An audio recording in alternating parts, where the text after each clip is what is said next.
Retour dans le bocal local, deuxième partie de l'émission. On va découvrir une artiste sartoise qui s'appelle Epona. Elle est déjà là.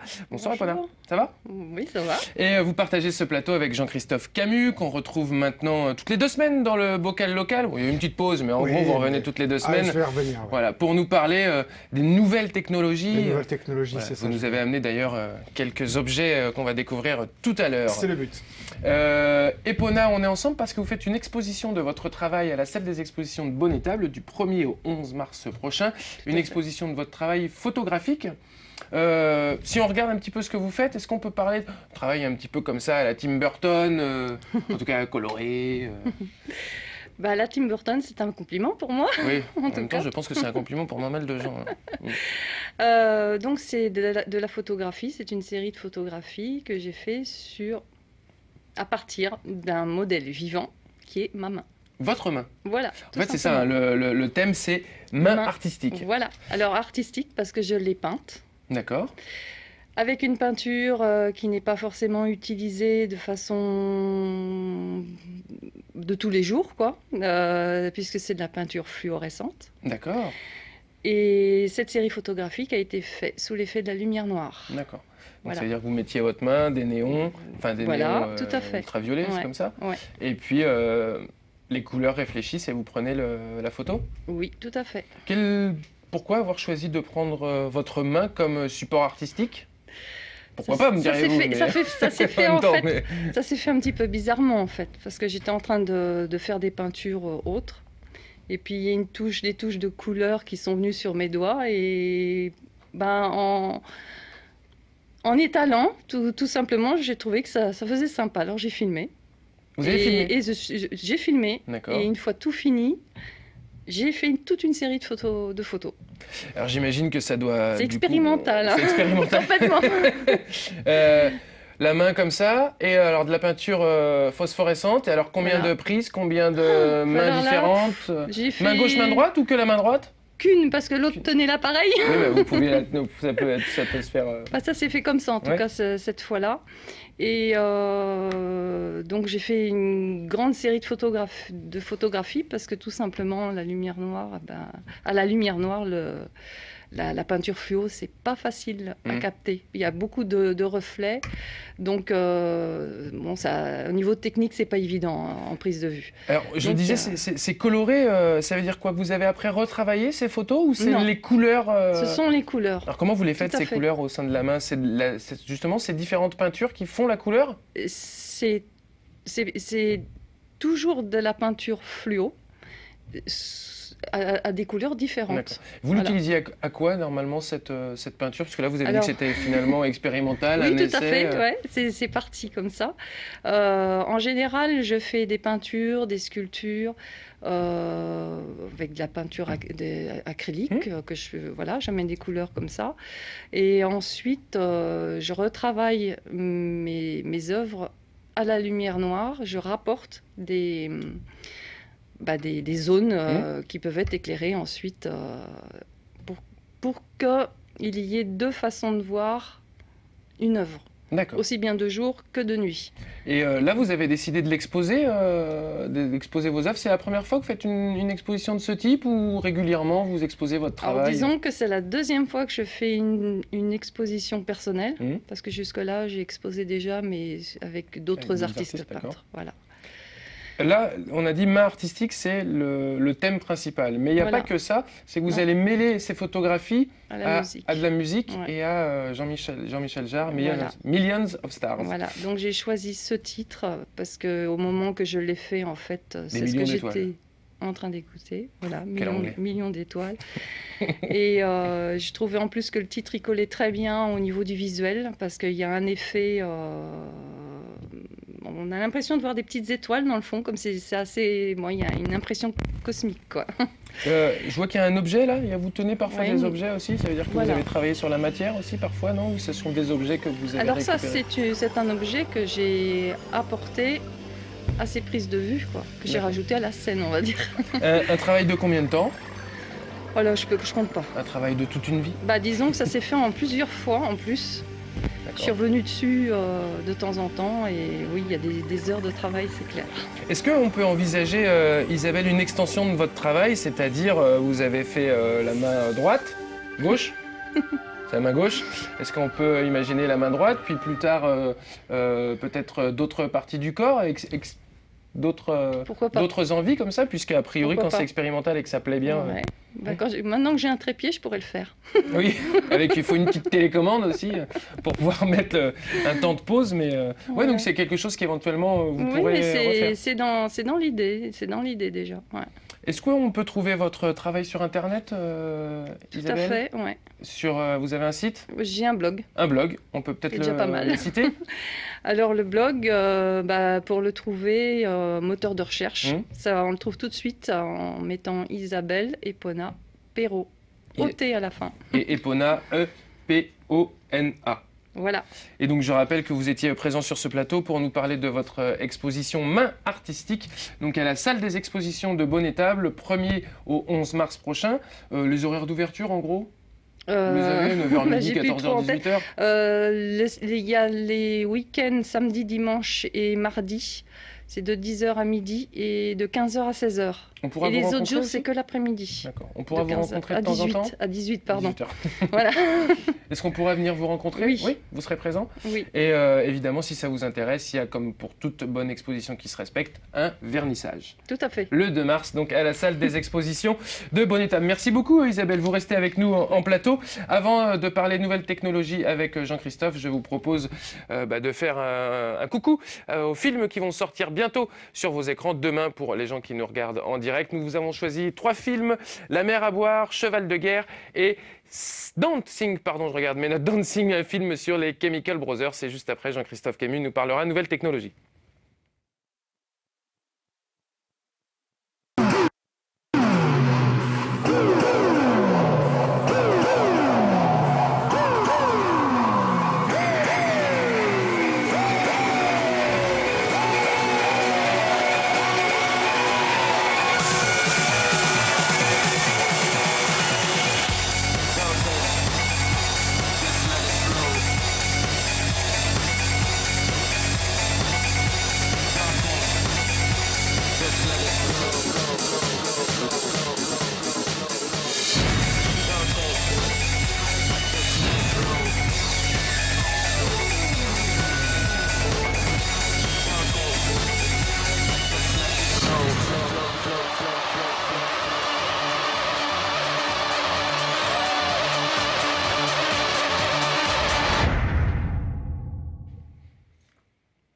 Voilà, Dancing, film réalisé par Adam Smith qui a pour thème les Chemical Brothers. Place maintenant au nouveau film de Steven Spielberg qui s'appelle Cheval de guerre.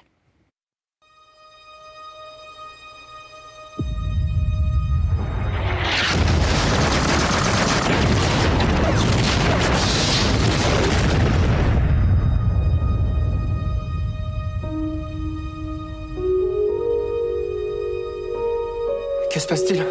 Ils ont trouvé un cheval qui errait dans le No Man's Land. Quel genre de cheval? Un cheval prodigieux, si tu veux mon avis.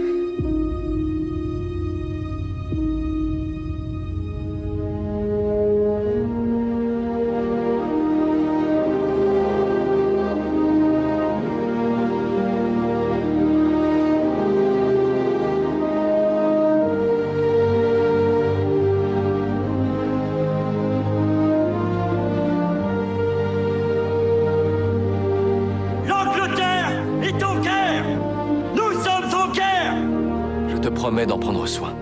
Et si c'est possible, de te le ramener après la guerre. C'est mon cheval, monsieur.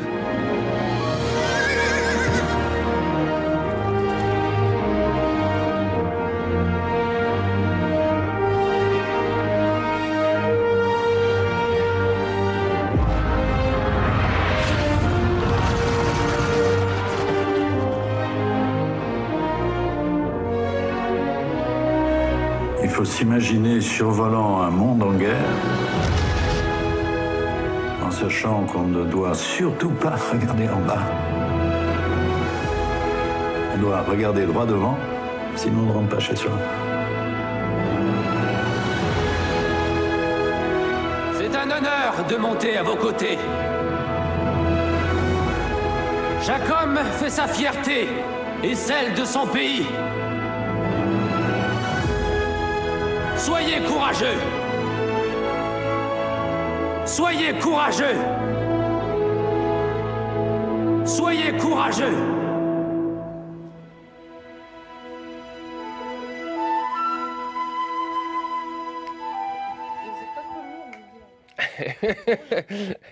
Je suis pas le premier à vous le dire. On est de retour sur le plateau du Bocal Local pour le 3e film. C'est bien, Isabelle me parle. C'est vivant, hein. C'est vivant le Bocal Local. Les derniers films que nous avons sélectionnés, c'est le dernier film dans lequel apparaît Daniel Auteuil, c'est La mer à boire. Je crois que vous avez de bonnes nouvelles pour Monsieur Pierret. Oui, nous avons reconsidéré notre position. En conséquence, nous sommes disposés à renouveler notre crédit à la Société des Chantiers Pierret. Mais nous avons certaines conditions. Venez-en, faites qu'est-ce que vous voulez. La condition à laquelle nous sommes disposés à vous soutenir est que vous procédiez à une restructuration. Le bâtiment vous coûte une fortune et je ne parle pas de la masse salariale. En gros, vous voulez que je mette la moitié de mon personnel à la porte. Mais je peux pas faire ça, c'est impossible. Vous trompez, vous pouvez. C'est même la seule chose à faire. Je ne vous l'ai peut-être jamais dit, mais je trouve que vous faites du très très bon boulot. Alors champagne. C'est quoi qu'on arrose?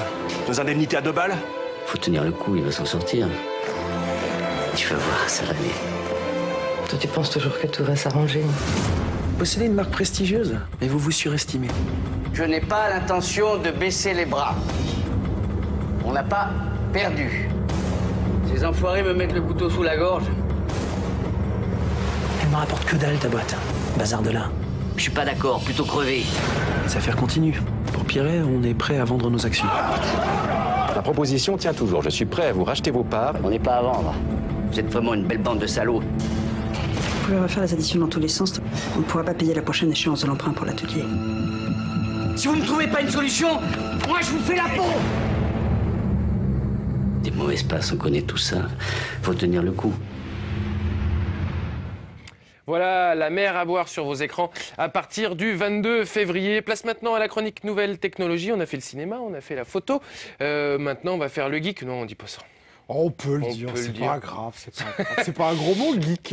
C'est pas un gros mot. Avec vous, Jean-Christophe, vous allez nous présenter 4 objets, je crois. Oui, alors 4 objets, mais je vais commencer par un petit coup de gueule. Ah oui. Voilà. Un petit coup de gueule, alors, on va parler de l'Adopi. C'est très à la mode en ce moment, il y a un gros site d'hébergement de films. Upload, on peut le dire. Mega Upload qui est fermé, pas de censure. Et là, je vais partager le coup de gueule d'un photographe professionnel qui s'appelle Guillaume Leroy. Alors, il est membre de la Société des auteurs de l'image fixe, qui est une sorte de syndicat des photographes. Et il accuse, a priori à raison, la haute autorité, donc l'Adopi, d'enfreindre ni plus ni moins les règles des droits d'auteur eux-mêmes. Ce qui est quand même... Voilà, on va parler un petit peu d'arroseur arrosé. Voilà. Je vous explique rapidement. Sur les supports de la communication d'Adopi, le site internet, les flyers, ils utilisent des images. Et sur le site internet, il n'y a pas marqué les mentions légales, le nom de l'auteur, etc. Alors ça, déjà, c'est pas bien. Oui. Ça, c'est une première chose, mais encore, c'est pas forcément trop grave. Le plus gênant, c'est qu'ils utilisent, plutôt que de faire travailler un photographe français, de lui demander de faire la photo, ils sont allés sur internet chercher sur une banque d'images à pas cher, une banque d'images américaine, des images. C'est quand même dommage pour des gens qui défendent les droits d'auteur. Alors voilà. Et puis la création française. Et la création française dans un deuxième temps. Donc je voulais leur tirer un peu les oreilles. Ça serait bien qu'ils fassent travailler les photographes français. Il y en a de très bons. Donc n'hésitons pas. Ça marche aussi en local pour les sociétés. Plutôt que d'aller chercher sur Internet les banques d'images, on peut faire travailler des photographes et c'est pas plus cher. Et en général, c'est bien mieux puisque vous avez réellement ce que vous voulez. Et oui. Voilà. Le petit message est passé. Le message est passé. Coup de gueule partagé. Voilà. C'est bien. Voilà. On peut défendre les droits d'auteur, mais il faut aller jusqu'au bout. Allez, on va parler maintenant en effet d'objets. Je vais commencer par un casque. Un casque haut de gamme, un petit peu haut de gamme, ça vaut assez cher. C'est un casque intra-auriculaire, voilà. C'est pas un gros mot, intra-auriculaire. Vous savez, c'est les petits casques qu'on met directement dans l'oreille, un petit peu comme votre oreille, je veux dire, votre oreillette, là, c'est une oreillette intra-auriculaire. J'espère qu'il n'y a pas la même chose qui passe dans le casque que moi j'ai dans les oreilles. Mais... Alors, là, plus sérieusement, c'est un casque qui est tout petit. Alors, rien que dans ce casque-là, vous avez, vous savez, les basses et les aigus, avec un petit tweeter, un petit appareil plus gros pour les basses. Et donc ça, c'est génial parce que dans un tout petit appareil comme ça, vous avez tout. Vous avez des petites choses que vous pouvez adapter, comme ça c'est complètement adapté à la morphologie de votre oreille. Vous pouvez changer en fonction de la musique que vous écoutez, la forme de sortie du son. Voilà, c'est un truc assez dingue. Vous avez la télécommande, vous pouvez changer le câble, vous pouvez débrancher le câble. Voilà. Et vous changez le câble, ce qui fait que pour la durée de vie de votre appareil, je vous en prie, Julien, je vous en prie. Vous pouvez mettre un câble soit avec la télécommande, vous pouvez régler le son directement. Alors ça marche avec les téléphones bien connus de la pomme. Hein. Vous pouvez changer les revenus. Ou alors vous pouvez utiliser le casque tout simple. Là, c'est pour ceux qui sont vraiment audiophiles. Donc là, il n'y a pas de micro, c'est juste le câble tout simple. Et donc pour la durée de vie de l'appareil, c'est encore mieux évidemment. Voilà. C'est quand même assez fou, ça on peut enlever. Donc c'est vraiment extrêmement haut de gamme, il faut le dire, parce que c'est un appareil qui coûte quand même 499 € le casque. Hein, c'est une marque qui s'adresse plutôt aux professionnels d'habitude. Voilà. Phonak ou Odeo. Odeo. Voilà, hein, c'est la gamme Odeo. Et donc vous avez un casque extrêmement haut de gamme qui marche avec tous les appareils qu'on a actuellement. Voilà, hein, tous ceux qui sont en prise 3,5, hein, tout ce qui permet de la musique, là, la petite prise comme ça. Voilà, que vous avez le jack. sous les yeux. Le petit jack 3,5. Le petit jack. Voilà, vous pouvez brancher sur vos téléphones et sur vos iPads et autres. Voilà, j'ai rien dit. J'ai dit une marque. C'est pas grave. Allez, c'est pas grave. Voilà. Allez, on va parler justement de tablettes, de téléphone. On va continuer. Vous avez souvent tous une box à la maison, hein, la Unbox ou la Unbox ou la e-box, voilà.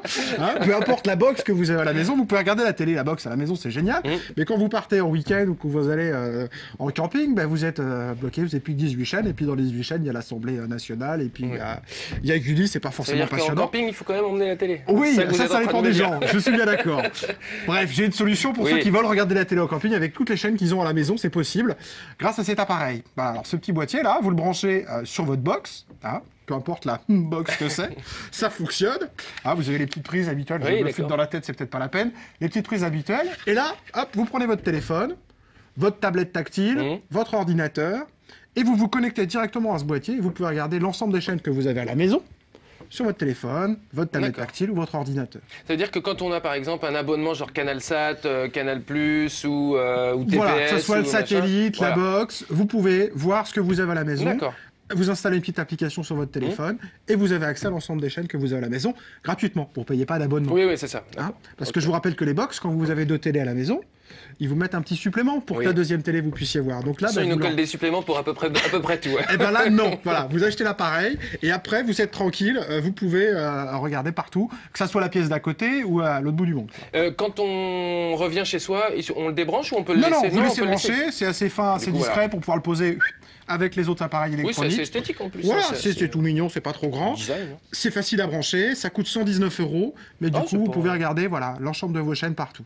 Voilà, sans abonnement supplémentaire. C'est pas mal. Ouais. Hein, bon. On va parler d'une petite clé USB. Oui. Tiens, Julien, je vous la donne. Je suis sûr que vous êtes super mignon avec la petite clé USB. C'est un petit personnage. Voilà, c'est une petite clé USB. C'est Puka, c'est un petit personnage de manga coréen. Alors, on l'ouvre. Alors, allez-y, ouvrez, Julien. Faites-nous la démonstration. Voilà, je l'ouvre. Attendez. Voilà, attention. Ouverture, voilà. Et là, vous allez voir, il y a un truc supplémentaire. Donnez-la moi, parce que si je vous explique, vous n'allez pas comprendre. Je vais vous montrer. C'est l'idée. Regardez, vous avez un petit truc là, un petit appareil. Hop, pour pas perdre. Hop, vous le mettez dedans, votre petit bout. Et comme ça, vous êtes sûr de ne pas le perdre quand vous le branchez sur l'ordinateur. C'est accroché, vous ne perdez pas le petit bout, parce qu'on perd souvent le capuchon. Oui, c'est vrai. Voilà. Je suis assez d'accord. Et là, si on perd les capuchons de Puka, on voit plus ses pieds. Alors, c'est pas cool. C'est dommage. Donc là, vous remettez les pieds, vous remettez. Voilà. C'est marrant, c'est 2 gigas. Voilà, c'est marrant pour vous. Hein, pour mesdemoiselles, le mettre en porte-clés. Ça coûte 14,90 €. Voilà. Allez. On trouve ça partout?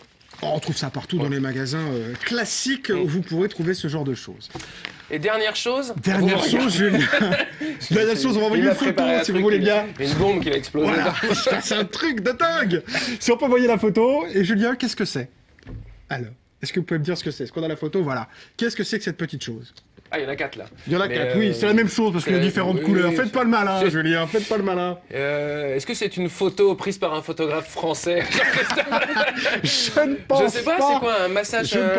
Alors, j'ai posé la question sur ma page Facebook. Je tiens à dire à Olivia que non, ce n'est pas une prothèse mammaire chantante. Oui. Voilà.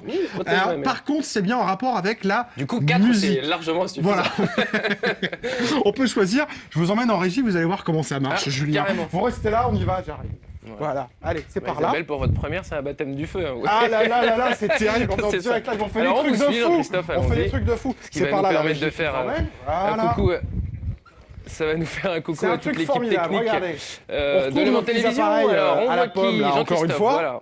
Et puis, quand on veut passer de la musique, hop, on branche. Je n'ai pas de retour son, moi, je vous le dis quand même. Ah, on branche ce petit appareil là. Voilà, c'est ce petit appareil qu'on avait en photo. Donc là, on voit pas. On branche sur sa chaîne IFI. Directement avec le petit câble, le petit câble micro. Et hop, derrière. Je ne vous entends pas, Jean-Christophe, j'ai cassé mes lunettes. Le truc qui est vachement bien, c'est regarder. Hop, je mets en lecture. Et normalement, j'ai du son qui part. ACDC. Voilà, ACDC qui s'en va. Hop, voilà. Et je commande l'intégralité de la musique qui est sur mon téléphone. Voilà, je le remets en route. Et comme ça, dès que je rentre à la maison, j'ai pas besoin de remettre mes musiques sur un autre appareil. Je peux les commander directement et les mettre sur ma chaîne ici. C'est pas la top, ça? Bon, ben voilà, Julien. On se retrouve la semaine prochaine. Il entend pas, Julien. Merci Jean-Christophe, on remercie Maxime, Greg à la réalisation technique, qu'on n'a pas vu d'ailleurs, qu'on aurait pu voir. Voilà Jean-Christophe qui reviendra la semaine prochaine pour nous parler nouvelles technologies, mais enfin s'il pouvait revenir éventuellement à la limite sur le plateau pour dire au revoir aux téléspectateurs. Jean-Christophe, revenez. Ne partez pas. Isabelle, vous êtes fan de nouvelles technologies, vous? Ça dépend quel genre de choses. Vous avez 220 chaînes chez vous? Non. Non. Voilà, ça va? Oui, ben ça va bien. C'est pas trop long. C'était pas loin. J'étais pas loin. Merci beaucoup Jean-Christophe. La semaine prochaine, vous revenez du coup. La semaine prochaine, oui. Pour encore nous parler nouvelles technologies. Réalité augmentée la semaine prochaine. Ah oui. Ouais. La réalité augmentée, c'est genre par exemple quand on met sa boîte de céréales devant sa webcam et qu'on a des trucs qui se passent à l'ordinateur. Ouais, c'est ça. Ça peut être ça. Ça peut être ça. Il faut que je trouve une boîte de céréales, c'est ça. Bon, ben voilà, j'ai du boulot, c'est bien. On fait, oui, c'est ça. Genre sur les monuments. Je vous montre la semaine prochaine. Je vous montre, je reviens, je vous montre. Je suis impatient. Oh là là, je vous montre la semaine prochaine. Merci beaucoup encore Isabelle aussi d'être venue sur ce plateau. Je rappelle votre exposition Main artistique à la salle des expositions de Bonnet-Table du 1er au 11 mars. On enchaîne sur une page de pub juste avant de parler reggae avec la 6e édition du Spring Reggae Fest.